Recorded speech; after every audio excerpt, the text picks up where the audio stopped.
যেই দৃশ্যটি দেখছেন এটা গতকালকে যুক্তরাজ্যের একটা দৃশ্য।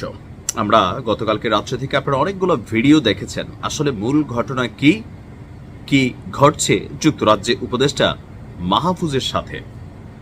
যে কালো গাড়িটাতে আপনারা দেখছেন যে পাবলিক ডিম মারছে। আচ্ছা, যুক্তরাজ্যে কি ডিমের মানে খাঁচি কি সস্তা নাকি আমি জানি না, তবে আমাদের কোরিয়াতে ডিম কিন্তু অনেক দাম, খাবার জিনিস নষ্ট করতে নাই। তবে বিদেশের মাটিতে আমরা বাংলাদেশে যেখানে ইট পাটকেল ছুরি অথবা অন্য কিছু ছুরি, বিদেশে কিন্তু সবাই টমেটো ছুঁড়ে ডিম ছুঁড়ে। এটা এইসব দেশে কি বলা যায়, ধরেন অহিংসমূলক অ্যাক্টিভিটিস হিসেবে কাউন্ট করা হয়।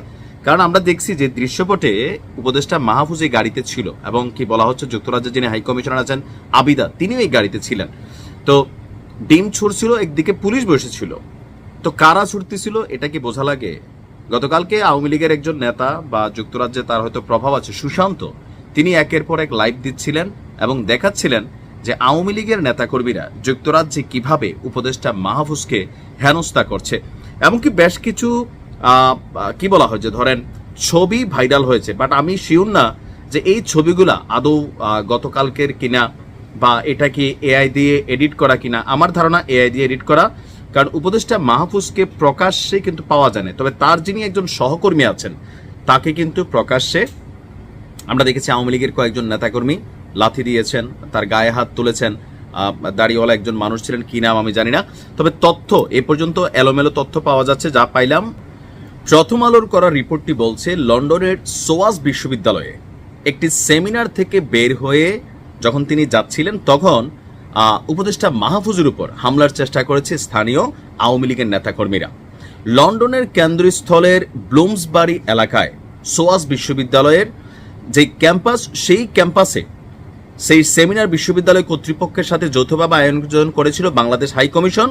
লন্ডনের স্থানীয় সময় শুক্রবার সন্ধ্যা 7টায় সোয়াস বিশ্ববিদ্যালয়ের ক্যাম্পাসের পেছনের রাস্তা দিয়ে হাই কমিশনের গাড়ি বের হলে গাড়ির উপর ডিম নিক্ষেপ করে আওয়ামী লীগের নেতাকর্মীরা।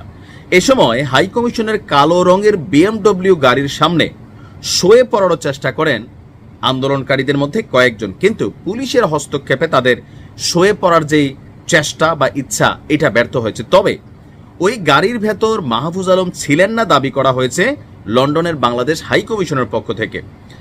সরকারের পক্ষ থেকে বলা হয়েছে যে আওয়ামী লীগের কর্মীরা এই গাড়িতে মাহফুজ আলম আছে মনে করে ডিম ছুড়লেও তিনি অন্য রাস্তায় অন্য গাড়িতে করে সোয়াস বিশ্ববিদ্যালয় ত্যাগ করেছেন। তার মানে মাহফুজ আলম এখানে চমক দিয়েছেন। তবে তিনি ভয়ও পেয়েছেন যে যখন তারা এই প্রোগ্রামে ছিল, বাহিরে যে আওয়ামী লীগের নেতাকর্মীরা জড়ো হচ্ছে, একসাথে হচ্ছে, এমনকি পাইলে যে মারবে, মাইরা জেল খেটে ফেলবে। আওয়ামী লীগের নেতাকর্মীদের নমুনাটা আপনি বুঝছেন, যে মারবে, প্রয়োজনে জেল খাটবে। কারণ আমেরিকার ঘটনায় কিন্তু এখানে আমরা দেখছিলাম যে মামলা হয়েছে কয়েকজনের বিরুদ্ধে, 2-3 বছর জেলও না কি হবে সেখানে এরকম অপ্রীতিকর ঘটনার চেষ্টা করার কারণে। তো এগুলো দেখেও যুক্তরাজ্যের যারা আওয়ামী লীগের নেতাকর্মী আছেন গাড়ির সামনে শুয়ে যেতে আছে। এরপরে ওই যে একজনের যে মারলো প্রকাশ্যে ক্যামেরার সামনে, পুলিশের সামনে, মামলা হবে, কিন্তু মামলারে ভয় পাইতেছে না, মনে করতেছে জামিন নিয়ে বের হয়ে যাব। কিন্তু মাহফুজরে মাইরের চেষ্টা কোনো কমতি ছিল না এদের মধ্যে, যারে পাইছে তারাই ধরছে। এখন এই ঘটনাগুলো আসলে কি পজিটিভ কোনো বার্তা দেয়? আমি কইলেও লাভ নাই, না কইলেও লাভ নাই। আগে আওয়ামী লীগ গেলে বিএনপি জামাতের নেতাকর্মীরা এরকম করছে, এখন ডক্টর ইউনূস তিনি যাচ্ছেন বা তার সাথে যারাই যাচ্ছেন, যারাই পাচ্ছেন বিদেশে এটা করতেছেন। এগুলো বাঙালি হিসাবে আমাদের চরিত্রের পার্ট, পরিবর্তন আর হইল না।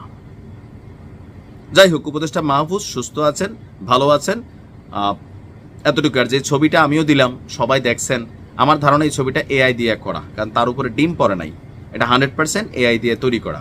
ভালো থাকবেন।